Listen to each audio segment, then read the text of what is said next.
Hello, Grapperinos, and welcome to another exciting episode of Probably Next Week on Raw. I am Brian, and once again, joining me, as always, the JR to Jim Ross. Wait a minute, that's the same thing. Let's just say Jerry the King Lawler to my Jim Ross.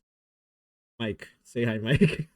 I was gonna say, are you making a slide at me for being a pervert? But basically, everyone back in the day was a pervert, so I guess it doesn't matter. Like Well, they were a everybody in pervert in, in wrestling. in the way that that everybody was. They're all horny men, you know, I was because we trying to. didn't have the access to outlets for horniness like we do nowadays. So I was trying to come up with different commentary teams, but right off the bat, it's like Jerry the King Lawler and Jim Ross. That's the most recognizable.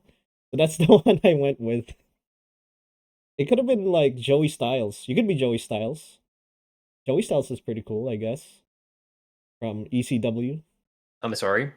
I was eating a chicken Caesar wrap before this, and I guess there were red pepper flakes in there because I just had a red pepper flake dislodge itself from my tooth and land on my tongue, and now it's on fire. So give me 1 second.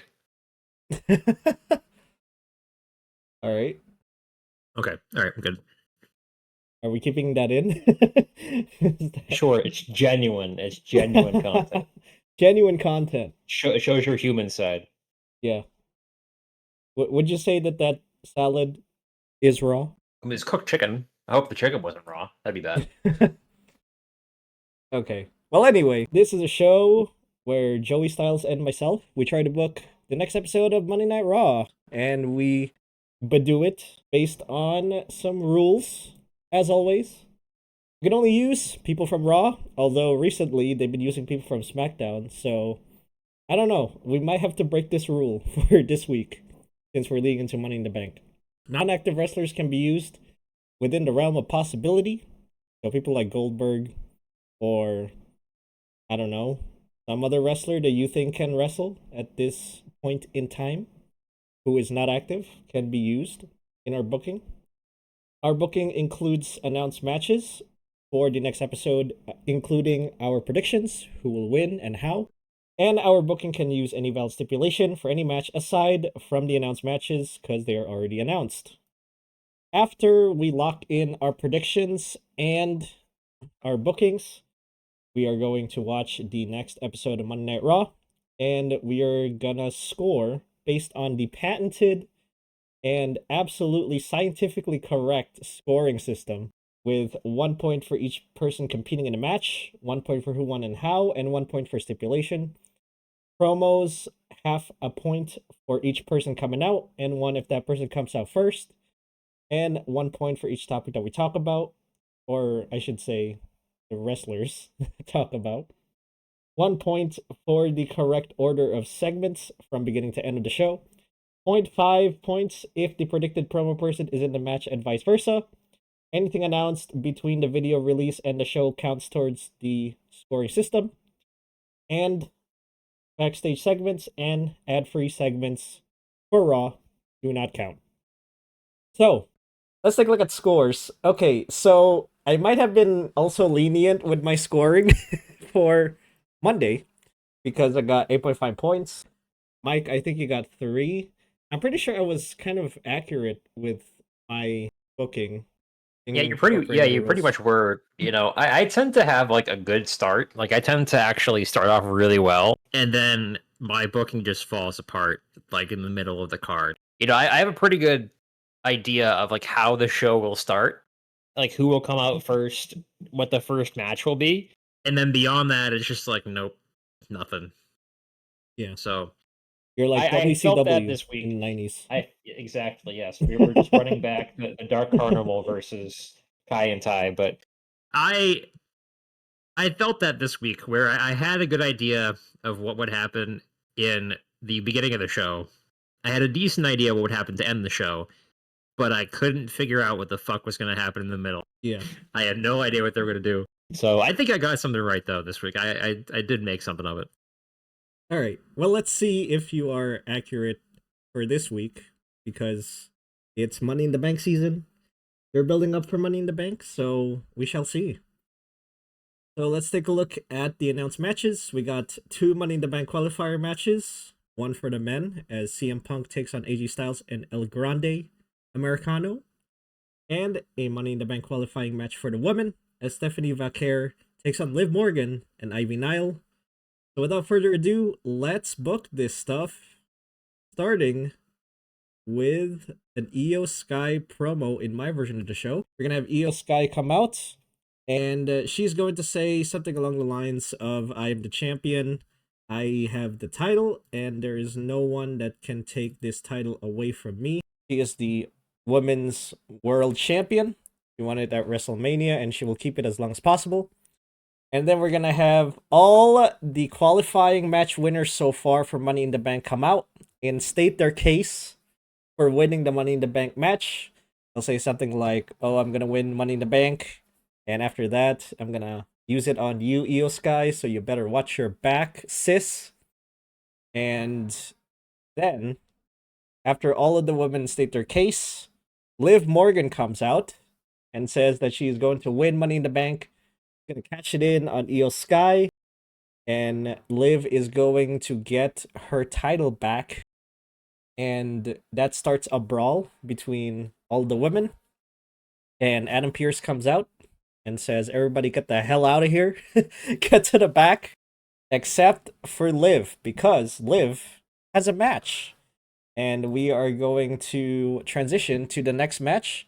A Money in the Bank qualifying match as Stephanie Vaquer takes on Liv Morgan and Ivy Nile in a triple threat. And we're going to have Stephanie Vaquer win by pinfall because they're pushing all the new people. I kind of do want Ivy Nile to win, but I don't see it happening. And Liv Morgan is probably going to be factored into some other situation that will happen later on in the show. So I'm going to have Stephanie Vaquer win here in her first match. Second match? I think it's second. Maybe third. I don't know. I'm not really counting. After that, we are going to have Sheamus go up against mighty fine Rusev. Yep, English. Rusev is going to win here by submission. Yes, he's going to submit Sheamus, but we're going to make Sheamus look strong here by getting some really good offense on Rusev. And I think this is probably going to be the start of their rivalry. And Sheamus is probably going to have to get another match to have some sort of win over Rusev. I'm not going to have Rusev win yet. And that is, or I'm not going to have Rusev lose yet, I should say, until some other time. Speaking of lose, maybe, I don't know. Logan Paul, we're going to have a Logan Paul promo where he talks about Money in the Bank. And he's going to talk about how he and John Cena are going to wreck Jey Uso and Cody Rhodes. And then we're going to have Jey come in, says the usual yeet yeet, 4 letters, 1 word, and all that. Yeet. And he is going to say that he and Cody are going to win Money in the Bank. And Logan and Cena are just going to be losers, I guess. And then we're going to have a superstar by the name of Gunther come out behind Jey Uso and say that he is going to just eliminate Jey from the equation. And that leads to a brawl between Jey and Gunther. And we're going to have some sort of replay of WrestleMania here, where Gunther tries to tap out to whatever finish Jey had, and Logan takes advantage of that and attacks Jey and goes on top as Gunther is sort of trying to recover from whatever Jey was trying to basically just submit. He's basically doing the same submission that he did at WrestleMania, and Gunther is trying to sort of try to get away from that, but Logan Paul sort of stops it and is on top. That's what I'll have happen there. And after that, we go into a match between Xavier Woods and Otis. And as usual, we're going to have New Day win because they are the champions. but I think this is going to lead into a feud between the New Day and Alpha Academy because there are no other teams on this tag team roster on Raw. No, there's not a lot. So, and the New Day is a heel faction. So, what other face faction would you have them go up against? Exactly. So, we're gonna have Xavier Woods win. We're gonna have Alpha Academy be booked like underdogs for this feud, and that's that. And we're gonna have a backstage segment. I know this doesn't count, but there's gonna be some Judgment Day segment backstage where they talk about Roxanne Perez and Liv Morgan and Raquel and their relationship. And basically, Liv is just gonna say, "Hey, you tried to help me win my match, but it didn't work. What the hell was that?" There's gonna be some sort of miscommunication there in that match, but Liv is just gonna complain about that and then starts talking about her match with Roxanne, and it's probably not gonna help her, I guess. Maybe, maybe not. We'll see. But that's gonna be some sort of backstage segment before this match happens, I guess. You're gonna go up against Roxanne. We're gonna settle this dispute, and if Roxanne wins, I guess she's going to be a part of the Judgment Day. And we have this match, and I'm gonna have Roxanne Perez win here by pinfall. And after the match, Roxanne tries to sort of lend out her hand for Raquel to shake, saying like, "All right, I'm part of the group now. No, sorry, apologies. You know, are you gonna you gonna accept me into this Judgment Day family?" And Raquel does not shake her hand, and she just leaves. So Roxanne is officially part of the family, but Raquel kind of doesn't like her. So we're gonna have that sort of tension happen, and we're also gonna have some tension happen between Liv and Raquel. Keep that storyline going right there. And finally, we're gonna wrap up, whatever. We're gonna wrap up with a triple threat qualifying match for Money in the Bank as Punk of the CM type takes on AJ Styles and El Grande Americano. And not to be biased here, but I'm gonna have El Grande Americano win by pinfall after distraction from Seth and his faction.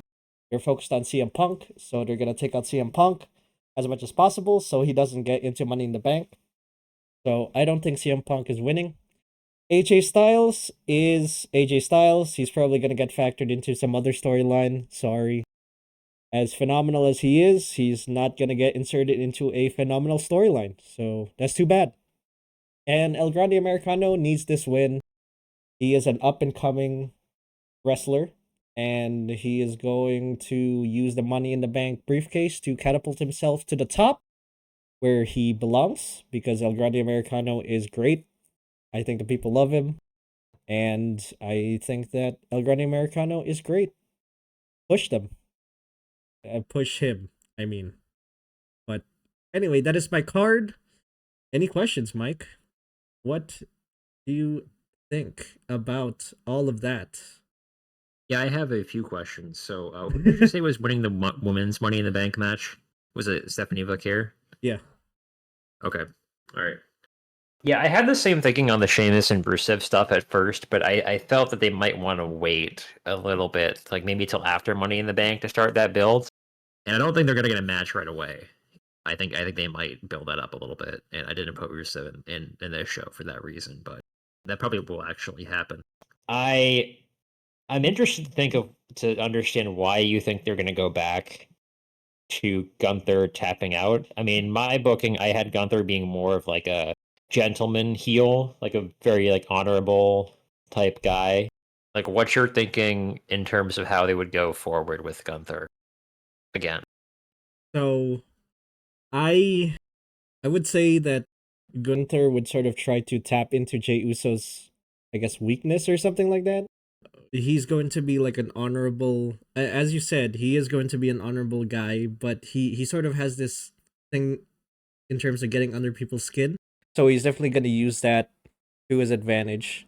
And Jay is going to lose his marbles again and try to attack Gunther, which leads into a little bit of a brawl, as I said before, and we're gonna have shades of WrestleMania because I think that's what the story is between them. Can Gunther get over that finish from WrestleMania? Can he sort of reverse that into something that gets him on top of Jey? And that's the sort of story building to what is eventually going to be Gunther versus Jey Uso at the next episode after the Monday one, the one on June 9, I think. So I'd rather have that sort of start building up there in terms of just how Jey and Gunther interact. I know they've had, promos in the past and all that, but not too much in terms of contact. But I think that's what the story is gonna be, and that's what ultimately the match story is gonna be, which is can Gunther go and eliminate this sort of blotch that he has had in WrestleMania, where he tapped out to Jey Uso's finish. So that was what my line of thinking there, if that makes sense. Okay. Okay. Sorry, I was writing this down. All right. Yeah. Cool. Yeah, I guess that makes sense. Yeah. All right. Anything else? No, I guess I'll cover this in my booking, but the only reason I didn't have Vaquer or El Grande Americano winning, well, first, even though I think it would be very funny if El Grande Americano and Chad Gable had to appear in the same match. It would be, yeah. It would be funny. Both those people are fighting in Worlds Collide, which is earlier in the day compared as earlier in the same day as Money in the Bank, and I don't think that they're going to be fighting in Worlds Collide and then going to work a ladder match that night. Might be a little bit too much, at least in my opinion. So, but I don't know. I Could think happen. I frankly think it would be hilarious if Chad Gable had to do both El Grande Americano and Chad Gable at the same fight. That'd be pretty funny. But yeah. I mean, I'm going for the push, man. I want Chad Gable pushed. So this is how I would do it. And he could try doing, like, as you said before, not in this episode, but in some other episode, maybe like a doctor's note or something. This could be a possibility. But he could try not being in the Worlds Collide match and just be like, this is too many luchadors, I quit, or something like that. And go to the Money in the Bank one instead, because it's in its home turf of America. Oh yeah. I guess you could do that. Yeah. Yeah. One question though: if El Grande Americano were to appear in Worlds Collide, would he still be billed from the Gulf of America? Probably, yes. It's where he's from. He's from the Gulf of America. He was born on a ship in the middle of the Gulf of America. Holy crap, that's amazing. All right, cool. Well, if there are no other questions, we can move on to your side. Okay, good start. Let's All go. right, let's do it. Okay, so I start out with a Rhea Ripley promo. I know that no one has actually billed her in terms of being there at the show, but I think she comes out and basically says, I am going to win Money in the Bank and then I'm going to get my title back. As everybody does when they enter the Money in the Bank fight. Liv Morgan, being the heel that she is, comes out with Raquel, and Roxanne follows them down. They eventually brawl with Rhea. Liv runs away per usual. Raquel gets laid out, set up the same old shit. With the brawl ensuing, and security being as effective as they are, Adam Pearce comes out and says, okay, all right, you know what we're gonna do? I'm gonna do a tag team match between not Liv, because Liv has a fight after this one between Raquel and Roxanne against Rhea and a partner. And I was going to go towards, Roxanne versus Raquel. I was like, that they might actually do that. But I think it's more interesting and frankly probably a better booking if you do Roxanne and Raquel and you go back to that tried and tested, can they coexist? Oh god. Storyline. So that's what I think happens. So that gets booked for later in the night. All right. And this leads. Oh. No. Go ahead. Okay. And this leads into the next match, which is the women's Money in the Bank qualifying match. So, unfortunately, even though I think Ivy Nile should be pushed, I don't think she's winning here. And you can actually predict who's winning this by process of elimination, unless you think that they're going to do a swerve. Like I said earlier, Vaquer is showing up at Worlds Collide, and I only knew that because I was looking at a blog post about the Raw card to see what was actually booked for this Monday. And one of the comments said, I don't think Vaquer is winning because she's showing up at Worlds Collide the morning before Money in the Bank. And I was like, oh, cool. Thanks for that note. I'll use that. Wow. So, using the dirt sheets, huh? I'm using the dirt sheets, yes. Didn't this company tell you not to trust dirt sheets, Mike? That is true. The dirt sheets lie all the time. Yeah. But, so, Vaquer probably isn't winning. And then, do you think they're really going to put Ivy Nile over Liv Morgan? I don't know, because they did put Andrade over... Who the hell fought last night? It was Andrade and... Carmelo Hayes. And who? Oh, Jacob Fatu. Yeah. Yeah. I didn't think they would put Andrade over. I thought Andrade was just there to eat the pin. But he won. So, that could happen. But I think Liv Morgan wins with interference from Raquel Rodriguez. And I think they want Liv Morgan versus Rhea Ripley again in Money in the Bank. It's funny Andrade won, considering he's from Mexico. So yeah, he I really thought in Andrade was in that fight just to eat the pin, because they usually have like one person who's going to win, they have a second person who's going to show out but lose, and they have a third person who is just there to eat the pinfall. And I 100% thought Andrade was there to eat the pinfall, but he won, so props to him. I guess that makes sense though, because I would have thought Carmelo Hayes would have won that because he won the Andre the Giant Memorial, but I guess that means nothing. It means nothing now. Supposedly that means they're going to be booked, Oh. highly, but that means jack shit, unfortunately. And Jacob Fatu has the bloodline shit going on, so, and yeah, cool. Well, that's my second match. I think Liv wins with pinfall on Ivy Nile with interference from Raquel to help her. Thank you, Road Dog, for that booking decision. Greatly appreciated. Moving on. I cannot wait for the SmackDown episode because I hooked, at least for the first two segments. Yes. I was on it. So, Jey Uso takes approximately 23 minutes and 23 minutes and 59 seconds to come down to the ring after showing up in the entrance tunnel to the arena. One more time. He comes down to the ring. He looks at the DJ. He does the little hand spin, and then just one more yeet, and that takes another approximate 5 minutes and 33 seconds. So we're already at a half an hour for his entrance. But he finally starts talking about John Cena, saying that he used to look up John Cena, but now he's fake. He doesn't know who he is. He's no yeet, all that stuff. And Gunther comes out. Gunther comes out, and he's like, Jay, listen. Good luck this weekend in your tag team match against John Cena and Logan Paul. And I'll be watching you because, next Monday. It's next Monday, right? Yeah. Well, next Saturday, sorry. No. The championship fight between him and Gunther. Yeah. Next Monday, right? Yeah. June 9th. Yeah. He's like, next Monday, I'm getting my belt back. And that's the promo. I don't think Logan Paul comes out.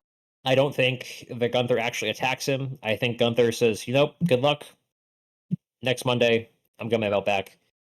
And that's it. Because I think Gunther he's booked as a very intelligent heel, so I don't think he wants to give Jay an edge. And I don't think they want to have him go out and be this brute and attacking him. I think they want him to be this gentleman, intelligent heel that he's been booked as. So I think it's very short and simple for this one. Okay. Yeah. I mean, as you said before, it makes Gunther kind of like an honorable heel. Just saying all that stuff without sort of getting into a brawl, I guess. All right. Do you think John Cena would show up? I don't think so. I think John Cena shows up at SmackDown. against Cody Rhodes. I mean, but then again, Jey showed up. Jey showed up with Cody, so Yeah, but Jay's sort of the B champion to John Cena A champion, so all right, fair enough. and I think they saved that for the go home show on SmackDown. Okay, all right, let's move on then. Okay, now you can tell that my card starts to fall apart. This is some card, huh? So here's how I think this match comes to be. I think earlier in the night there's this backstage segment where Becky Lynch says, I want to fight you tonight. I want to fight Lyra tonight. I want to fight Lyra. I want like a preview of what's going to happen at Money in the Bank. But Adam Pearce is like, no, Lyra isn't here, unfortunately, so you can't have her. Then Natalya shows up, and she's like, well, I'm here. You can fight me. And this leads to a Natalya versus Becky Lynch fight, and Becky Lynch wins via pinfall, which means she'll lose at Money in the Bank. The only reason I booked this is because usually they have the person who's going to lose at the pay-per-view win on the weekly show, and I needed a way for Becky Lynch to lose, and I couldn't find any other way for her to lose. So, and Natalya hasn't won in forever, so she needs a win. Well, that's because you haven't seen her for a long time. She's basically a jobber, which is saying a lot. She's supposed to be like the daughter of Bret Hart. She's just a jobber now, which is kind of sad. Yeah, I don't know. This is a shot in the dark. So I think some people were putting on a tinfoil hat. If you noticed at WrestleMania 41, when Triple H shook Bret Hart's hand, Bret Hart sort of I will say Bret Hart, he didn't take that positively, I guess. So it could be possible there is some heat between them, which is why this is happening, but I Bret don't know. Hart has heat against everyone. Honestly, that man is spiteful, and rightfully so. But he's a very spiteful person.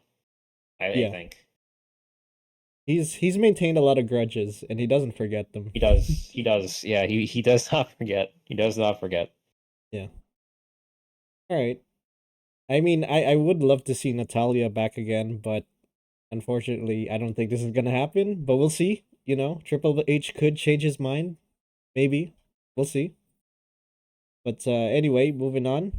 Okay, so this one comes from a backstage segment again, where Seth Rollins and Bronson Reed and Braun Breaker confront Adam Pearce, and they're like, "Hey," or no, sorry, Sami Zayn is talking with Adam Pearce about something, and then Seth Rollins and his crew pull up, and basically what happens is they're like, "Hey, we want to talk. I want to talk with CM Punk." And then CM Punk shows up, and you have these five guys. So they're sitting here, and basically what I'm trying to say is that they get into an altercation, not on a full like brawl, but they're kind of up in each other's face, and CM Punk is like, "Yeah, let's go right now," and then Sammy's like, "No, you have a match tonight. I'm not gonna, you shouldn't do this. I'll take care of it." And that leads to Sami Zayn and Bronson Reed tonight. Again, I just put this in here because I didn't know what to do. So Yeah. and I think they want to build back Bronson Reed. We're going to build back Bronson better. And I Build think him back. Sami Zayn is going to do the JOB. Yeah. Okay. He can eat now. He's still good. He can eat now. Okay. Would you have Seth's faction beat Sammy up or have some sort of intervention from Seth's faction? The rest Yeah, of the guys? maybe at the end, and then CM Punk and Jey Uso come down Oh, to okay. help him out. Maybe, yeah. All right. Well, I guess we'll just get into specifics there when we get there. But for But now, Bronson Reed wins via pinfall on this. yeah. Yeah. Okay. Sami Zayn's gonna eat a lot of those tsunamis, I guess. Yep. All right. Okay. So you notice I have Bayley back. Yeah, I think this is where she comes back because I didn't see any other woman on the roster that I could put in this position. So I think it'd be good. They usually do returns like right before a big show, so could be cool. And I think that's what happens. And I think Rhea wins via pinfall on Roxanne due to miscommunication. And that continues the downfall of the Judgment Day. Hopefully, this faction can die because it's been way too long. Okay. It's interesting you would have Bayley return here. I was hoping they would probably do another angle where one of the Money in the Bank people who qualified for the match got laid out, and that's when Bayley comes back. And depending on who gets laid out, she is probably going to be a face or heel. But I'd rather have her, That's a good try. yeah, Yeah, that's a good try. Yeah. like run back the whole Becky Lynch thing. Yeah. But okay, That's I probably better than what I got right here anyway. So but yeah, yeah. That's probably better than what I have, honestly. But that's again, fine. I really could not think of shit. Yeah, So whatever. You have at least you still have more creativity in your booking than Road Dogg. Just I saying. promise I'm not trying to fantasy book. I think I'm just giving them too much credit.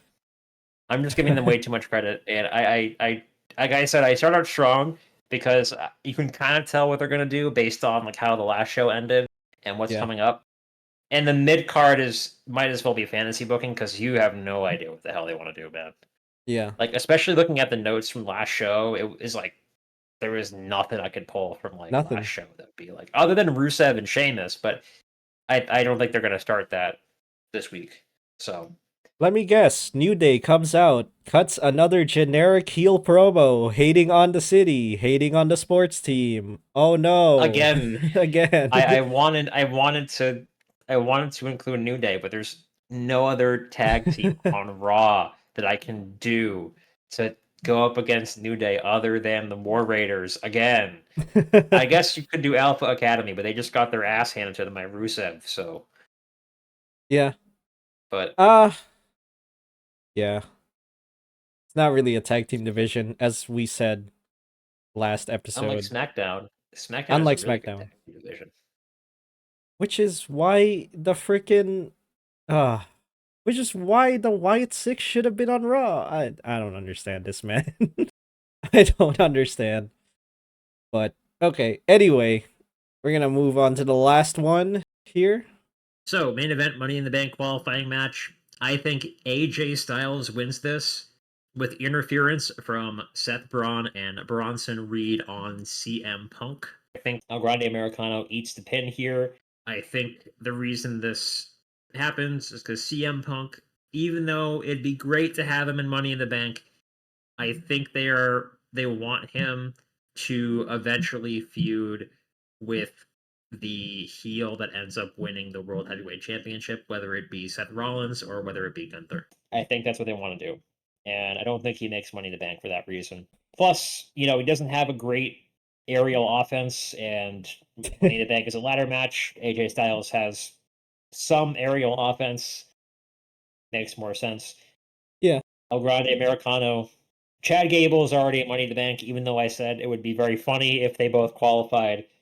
I don't think he wins because I don't think that's how they want to do the unmasking of El Grande Americano. But we could say that Chad Gable is the only person to qualify for the same match twice Yeah. in two different spots. But I think yeah, there's I don't know if I don't know if you know about should I even tell this or say this? It's okay, so I don't know if this is true. I have not checked. But so there was an Italian wrestler way back then in like 2008 or 9. His name was is this Santino Tino? Yeah, no, Tino. Santino Morello? Yeah, Santino Morello. Yeah. Yeah. So he may have had the same thing here, but I don't think so. I don't know. We may have to fact Did check. he eventually went on to win the title? He cashed in on CM Punk, right? Wasn't I that when think. CM Punk was like gonna walk out, and then they had Santino Morella come in? Yeah, because like he was threatening to walk out, and Vince was like, "Oh fuck, I gotta get him!" And then he just like told Santino to go out there and cash in on him, and he lost. I think Yeah. maybe I don't know. I don't know too much about that time, but me either. yeah. That might be misremembering. Vince was probably mad at CM Punk leaving. It was like, "Get him, bro, get him. I don't care. I will book you as the winner." But he forgot to do that, so uh did you know that Vince is doing a new company now? He's making a new company. Yes, he's making a new entertainment company. Yes, I wonder he what is. he's going to produce. I He wonder. still has like a 2% or something like a 6% share in Endeavor, which equates to like a couple $1 billion, which is nuts, by the way. Yeah. Like that man is gonna work until he dies. I'm like, you could buy Epstein Island if you wanted. Don't do it, Vince. It's actually a terrible idea. No. But like he could if he wanted to. He could just retire to an island in the Virgin Islands and just fuck off. But he doesn't want to because No. he's that kind of dude. You gotta respect it in some way. You gotta kind of respect the hustle, but like Vince, buddy, just take a chill pill, man. Just go home. You've done everything you needed to do. Your work is very much appreciated, beyond the nasty bits that we don't talk about. But just go retire, enjoy life, bro. But he doesn't want to. He's gonna work No. until he dies. No. Well, that's his choice. If he wants to do it, then fine, whatever. It's his decision. So there you go. I don't know. Maybe he'll do something called Tuesday Night Rare. Yep. Make his own wrestling show for all I care. Maybe. We'll see. But anyway, until then, I think that's about it. I don't really have any questions about that last one, so that's unfortunately gonna have to be about it. We are going to watch the next episode of Monday Night Raw, and then we are going to score our predictions and bookings, and we are going to relay them to you, the points, I mean, on the next episode of probably next week on Raw. But until then, thank you for ordering a pepperoni pizza called Probably Next Week on Raw from Grapperinos, and remember, if you are looking for some fantastic, oven baked, crispy, and fresh wrestling content, stop on by Grapperinos and order yourself some content you can grapple with. See you soon, Grapperinos.